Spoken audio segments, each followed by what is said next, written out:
Hello ladies and gentlemen, and welcome to another episode of Star Citizen FM, episode 18. My name is Dr. Hawk, and I will be walking you through a very short, or at least what I will try to be short, and prompt review of Wingman's Hangar 19 and a few other notes.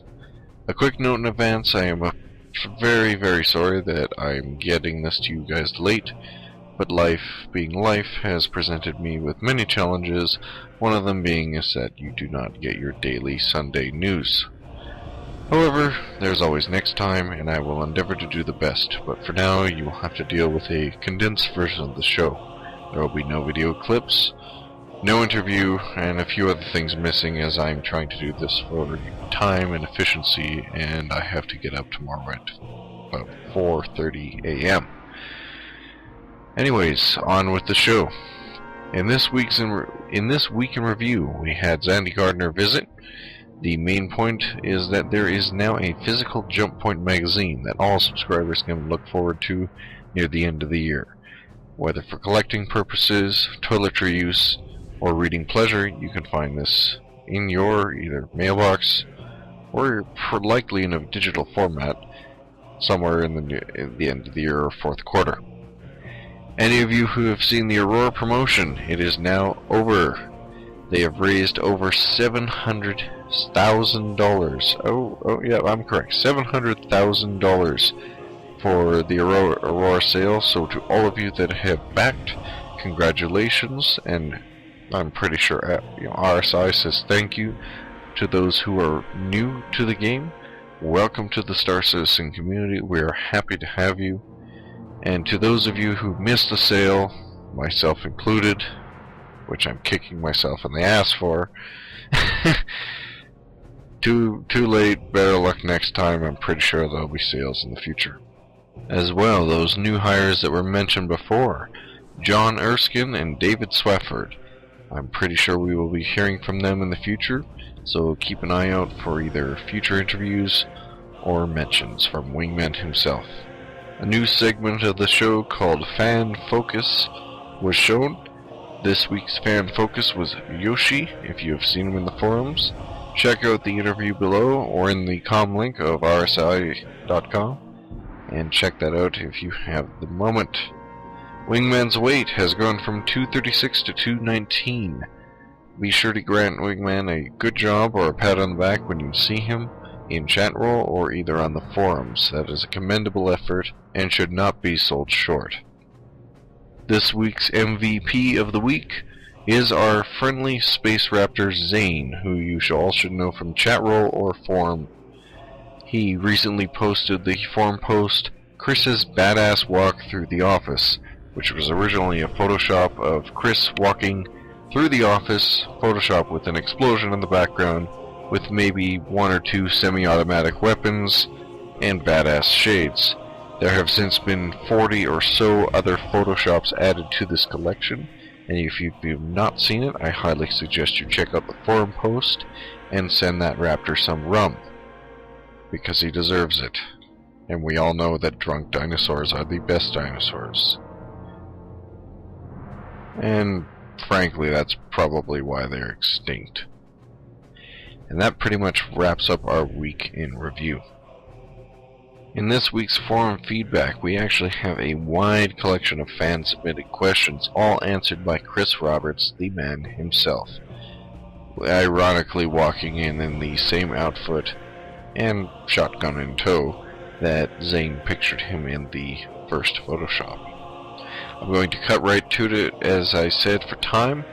Our first questionee comes from Lord Atrix asking, I am coming to the end of my software engineering course and was wondering if you guys would be doing any graduate placements or junior developer placements.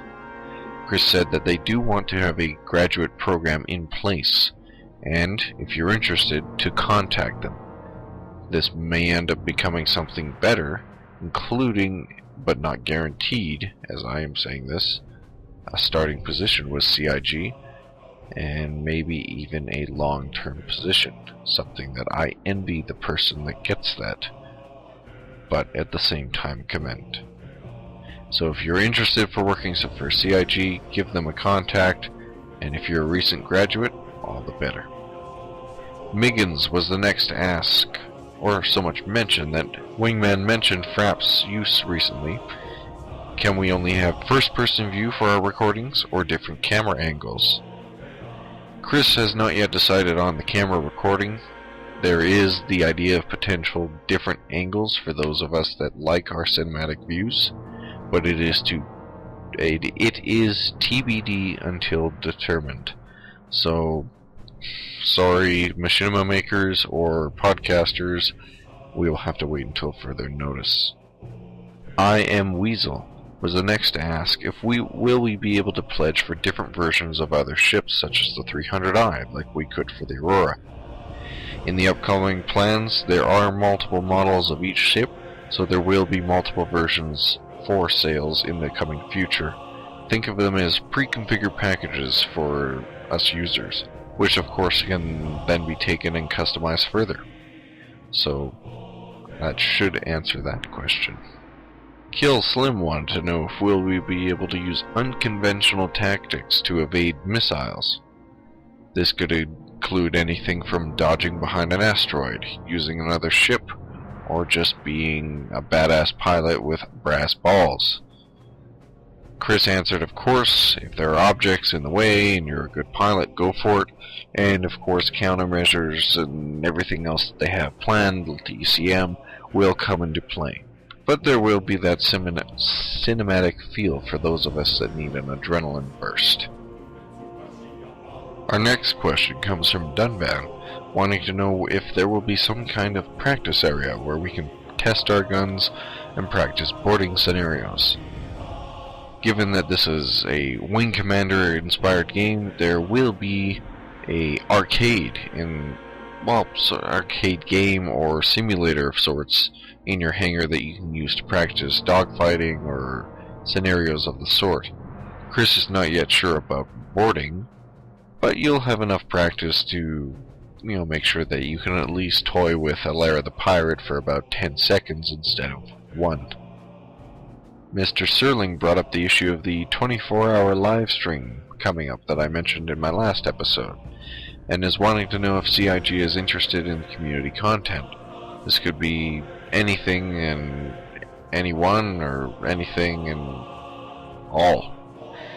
This could make the most out of the 24 hours, and as far as Chris and the company is concerned, yes, the idea of the 24-hour live stream demands the fans, and is meant to be a fun event to do. So if you have a trailer, music, machinima, anything that you think could be used for the 24-hour live stream, send it to them, and I'm very sure in the upcoming future there will be a forum post as well as an official comm link for us in the future. Jay Jung has the next question asking, I've heard that walking around, even out of combat, will always be first-person point of view. Is this true, or are we going to be able to choose which point of view we want to use, out of combat at least? Chris is pretty big on the first-person immersion. There are cutscenes planned for third-person, but likely, given the fact that it sounds like he wants first-person, it's highly likely that we will not be able to use third-person when we want. He is debating that you'll be able to do it in the hangar, as they do want to show off the wonderful art assets the crew has worked on, but we will have to find out in the near future, so for now this is TBD. We do know we have the chase cam for fighting and in cutscenes, but other than that, very little information on the subject. Next was Spider Hack, asking how big are jump points? I hope they're big enough for trade and not just camp spots. This actually sounds like a game I know. There is anti-camping ideas planned. As far as we know, the jump points are not just a predetermined location, but so much they will spit you out in a given solar system, so you don't have to worry about pirates and nefarious people camping and waiting to just take your, well-deserved or ill-gotten rewards. At the same time, there will also not just be easy, so to speak, spit out points or whatever you want to call them.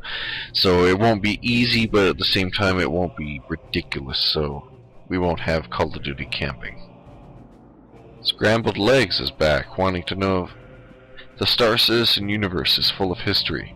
In the Aurora brochure, the Aurora is specifically called the 2943 Aurora model spacecraft.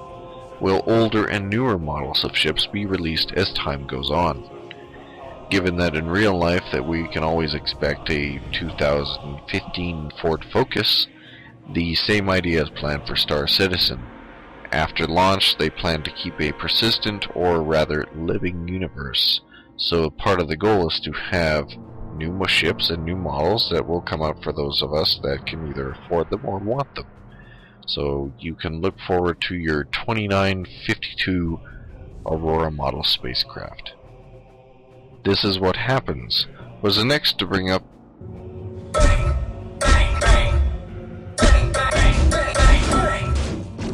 Okay, I lied. I did say that there wouldn't be any videos, but I couldn't resist. I figured you guys at least deserve that.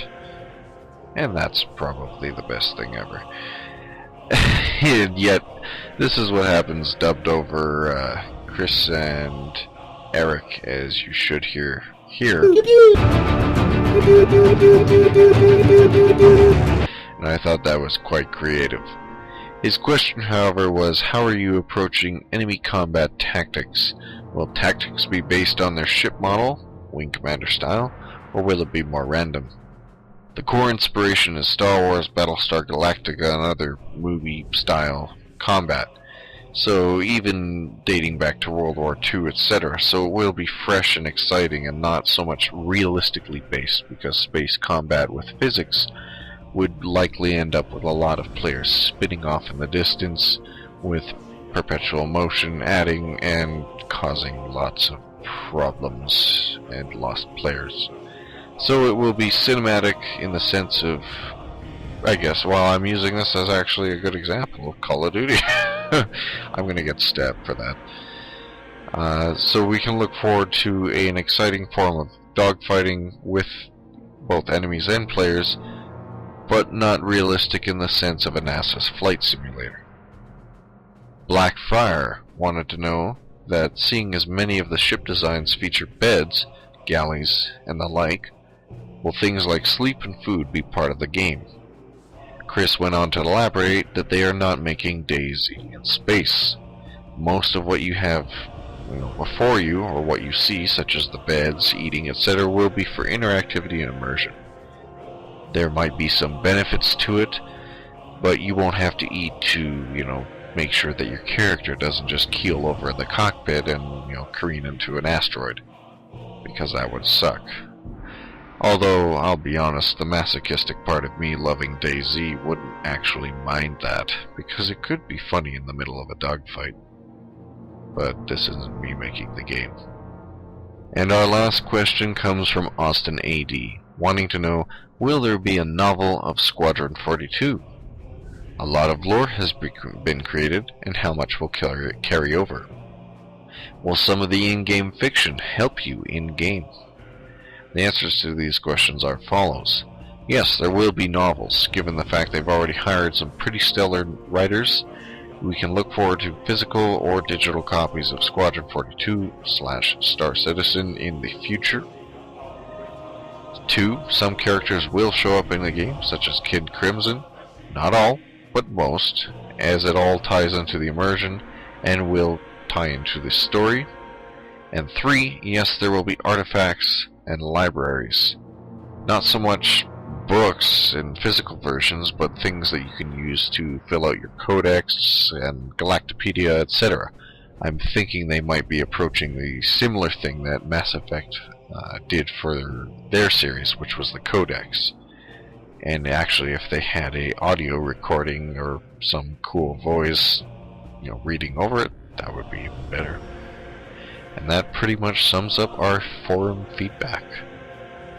Moving on to our wide world news, Virgin Galactic completed another test for its space plane, and doing a lot better than I am in Kerbal Space Program. Frickin' Shazbots. Their spacecraft successfully reached the desired altitude, and when it did break away, successfully broke the sound barrier in the process.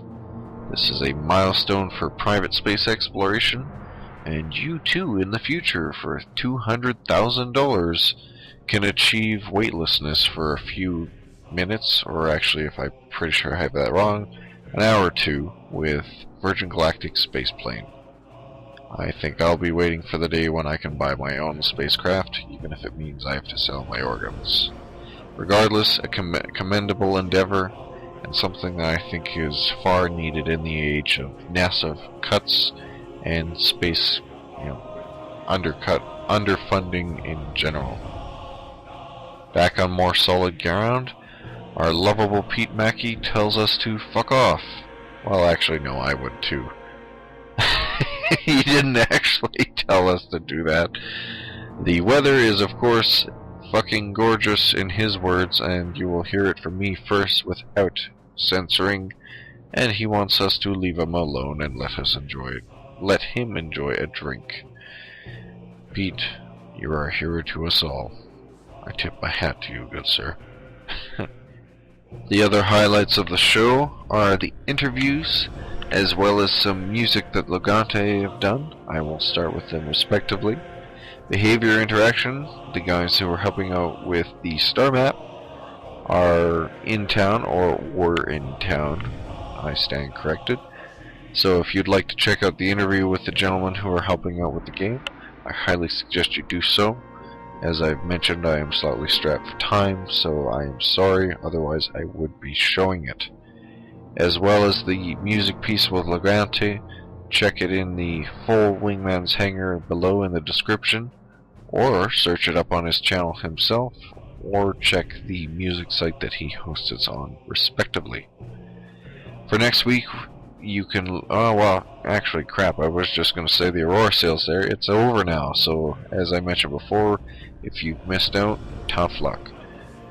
From what I know, you can be looking forward to potential ship sales in the future, something about 300i in the future, which if I miss, I am going to hang myself, because I love that ship. As well, lately in the comlink there is new concept art available, as well as a well-written article on the RSI space suits. So, to anyone who had been part of the old website, you will always be receiving a RSI spacesuit. The article itself has a well-written explanation of how they plan the spacesuit system, ranging from Class 1 spacesuits, which are basically glad bags wrapped around you, to...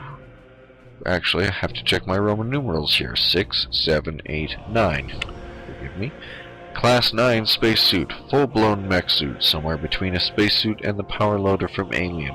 These repair the outsides of large ships, move heavy objects in hangars, etc. Chris, you forgot the part where it has an autocannon 20, LRM 15 racks, and medium pulse lasers. If there are not these, I am withdrawing my sponsorship for Stars. Yeah, no. I would never withdraw my pledge for Star Citizen. There needs to be battle mechs in Star Citizen for all the uselessness that it would provide. So if you are interested in reading up on the different spacesuits you will have for Star Citizen, check out the Introducing Your RSI Spacesuit article in the comlink. Well, ladies and gentlemen, I am pretty sure I have done the quickest episode of Star Citizen FM to date, and this is not something I'm proud of. Again, I'm sorry, I had the ideas for interviews and everything planned, but things just got out of line and crazy, and all I really have to blame is myself. So in the future I will endeavor to plan better and make sure I deliver you guys top quality content and not this steaming pile of turd that is in front of you.